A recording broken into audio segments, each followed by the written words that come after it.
ഏവർക്കും സ്വാഗതം. നമ്മുടെ കേരളം നമുക്കറിയാം, ഏപ്രിൽ 9 പോളിംഗ് ബൂത്തുകളിലേക്ക് നമ്മുടെ ജനങ്ങളെല്ലാം പോവുകയാണ് വോട്ട് ചെയ്യാനായിട്ട്. ഒരു രാഷ്ട്രീയ അവബോധം നോക്കുമ്പോൾ മറ്റ് പല സംസ്ഥാനങ്ങളെ അപേക്ഷിച്ച് കേരളത്തിലെ ജനങ്ങൾക്ക് കുറച്ചുകൂടി രാഷ്ട്രീയ അവബോധം ഉള്ളവരാണ് എന്നാണ് എൻ്റെ ഒരു വിലയിരുത്തൽ.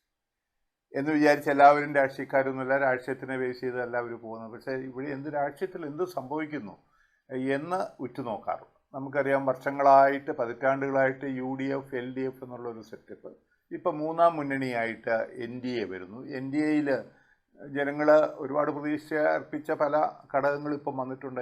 മറ്റേ നമ്മുടെ 2020 പോലെയുള്ള പ്രസ്ഥാനങ്ങളൊക്കെ NDAയുടെ ഭാഗമായി മാറിയിട്ടുണ്ട്. അതുപോലെ മറ്റ് പാർട്ടികളിൽ പ്രശസ്തമായ നിലയിൽ പ്രവർത്തിച്ച പലരും NDAയിലേക്ക് വന്നിട്ടുണ്ട്. അപ്പോൾ NDA ഒരു മൂന്നാം മുന്നണി അവഗണിക്കാൻ പറ്റാത്ത ഒരു ശക്തിയായിട്ട് മാറിയിട്ടുണ്ട്. 140 കേരളത്തിലെ 140 നിയമമണ്ഡലത്തിൽ ജയ പരാജയങ്ങൾ നിർണ്ണയിക്കുന്നതിൽ ഒരു പ്രധാനപ്പെട്ട ഘടകമായിട്ട് 140 ജില്ലയിൽ ഒരു 100ന് മുകളിലെങ്കിലും NDA മാറിയിട്ടുണ്ട്. 2031 ഇലക്ഷനോടുകൂടി ഒരുപക്ഷെ NDA ഈ ഇലക്ഷനും മികച്ച പ്രകടനം കാഴ്ചവെക്കുമെന്ന് തന്നെയാണ് എൻ്റെ ഒരു കണക്കുകൂട്ടൽ. അങ്ങനെ ഓരോ മണ്ഡലത്തിലും വോട്ട് വിഹിതം വർദ്ധിപ്പിച്ചു വരുമ്പോൾ അടുത്ത ഇലക്ഷനിൽ കൂടുതലായിട്ടും NDAയുടെ ഇൻഫ്ലുവൻസ് വരും. പക്ഷേ ഈ ഒരു ഇലക്ഷനിൽ എൻ്റെ വിലയിരുത്തില്ല NDA മുന്നണിക്ക് വലിയ പെർഫോമൻസ് ഒന്നും കാഴ്ചവെക്കാൻ കഴിയുമെന്ന് തോന്നുന്നില്ല. എല്ലാ മണ്ഡലങ്ങളിലും തന്നെ അവർ മിക്കവാറും വോട്ട് വിഹിതം വർദ്ധിപ്പിക്കും. പിന്നെ ചില ഇടങ്ങളിലെങ്കിലും ഒരുപാട് പണച്ചിലവേറിയ പ്രചരണങ്ങളൊക്കെ നടത്തുന്നത് ജനങ്ങൾക്ക് തന്നെ കാണാൻ പറ്റുന്ന രീതിയിൽ വന്നിട്ടുണ്ട്. ഉദാഹരണം പറഞ്ഞാൽ പാലായിലും പൂഞ്ഞാറിലും ഒക്കെ ഒരുപാട് പണം ചിലവാക്കിയാണ് ഇലക്ഷൻ പ്രചരണം നടക്കുന്നത്. പക്ഷേ ഈ രണ്ട് സ്ഥലത്തും BJPയെ സംബന്ധിച്ചിടത്തോളം രാഷ്ട്രീയപരമായ ചില നേട്ടങ്ങൾ കൊയ്യാൻ കഴിയുമെന്നുള്ളതും വസ്തുതയാണ്. പക്ഷേ ഈ രണ്ട് സ്ഥലത്തും അവർക്ക് ഒരു MLA സ്ഥാനത്തേക്ക് എത്താൻ പറ്റുമെന്ന് എനിക്ക് തോന്നുന്നില്ല. കാരണം BJPയുടെ A ക്ലാസ് മണ്ഡലമോ B ക്ലാസ് മണ്ഡലമോ അല്ല ഈ പറഞ്ഞ രണ്ട് മണ്ഡലങ്ങൾ.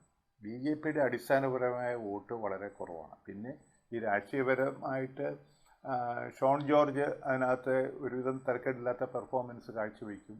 PC ജോർജിനെ സംബന്ധിച്ചിടത്തോളം അദ്ദേഹത്തിൻ്റെ വോട്ട് വീതം യാതൊരു വിധത്തിലും കൂടാൻ സാധ്യതയില്ല. കാരണം അദ്ദേഹം ഇന്നലെ തന്നെ നടത്തിയ 1-2 പരാമർശങ്ങളൊക്കെ ഒരുപാട് നെഗറ്റീവ് ജനങ്ങളുടെ ഇടയിൽ, വോട്ടർമാരുടെ ഇടയിൽ വരുത്തിയിട്ടുണ്ടെന്നാണ് എൻ്റെ വിശ്വാസം.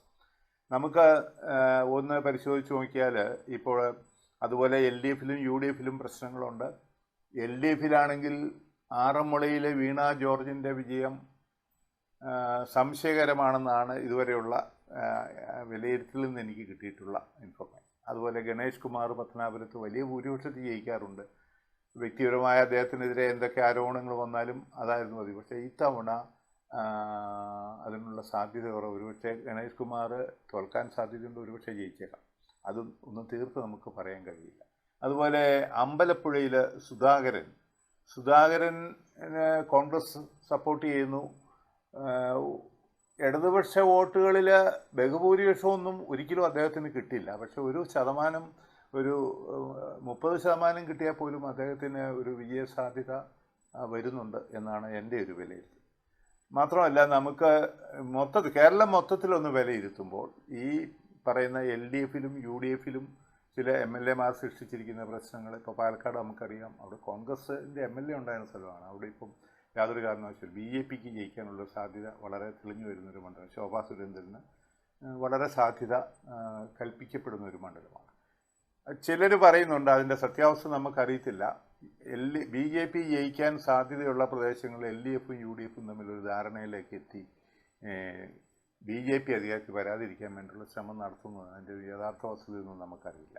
ഏതായാലും അങ്ങനെയും പറയുന്നുണ്ട്. കഴിഞ്ഞ തവണ ഇത് വാസ്തവത്തിൽ ഈ 2020 ഒറ്റയ്ക്ക് LDFിനും UDFിനെ എതിർത്ത് നിന്നിരുന്ന ഒരു സംഘടനയാണ്. അവർക്ക് കാര്യമായ സ്വാധീനം ജനങ്ങളുടെ ഇടയിൽ ഉണ്ടാവുകയും ചെയ്തു.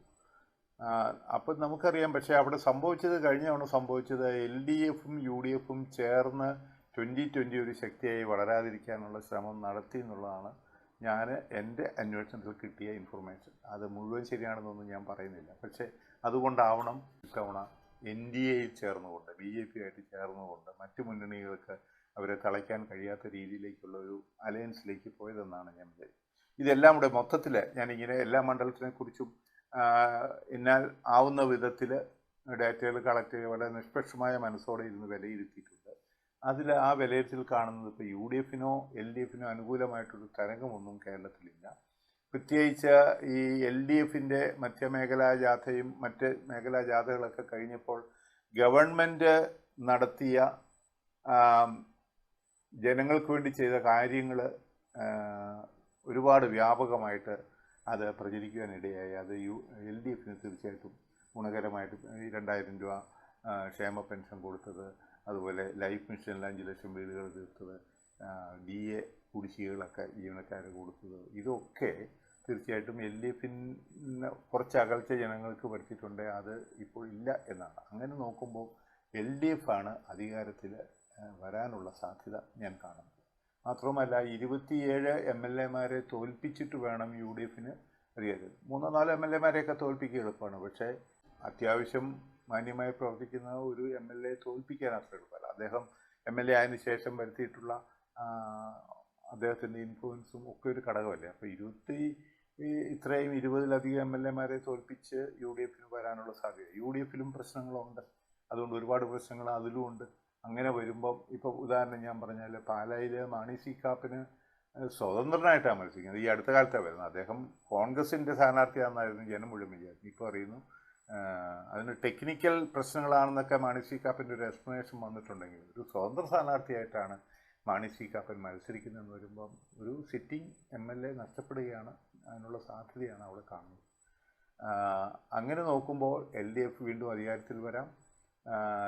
പക്ഷേ ഭൂരിപക്ഷമൊന്നും ഈ പറയുന്ന 98 ഉണ്ടാവില്ല. ഒരു 70-നും 80-നും ഇടയ്ക്കുള്ള സീറ്റുകളോട് LDF വരുമെന്നാണ് എൻ്റെ ഒരു വിലയിരുത്തൽ. ഈ വിലയിരുത്തൽ 100% ശരിയാവുമെന്നും ഇതാണ് ശരിയായ വിലയിരുത്തലെന്നും ഞാൻ അവകാശപ്പെടുന്നില്ല.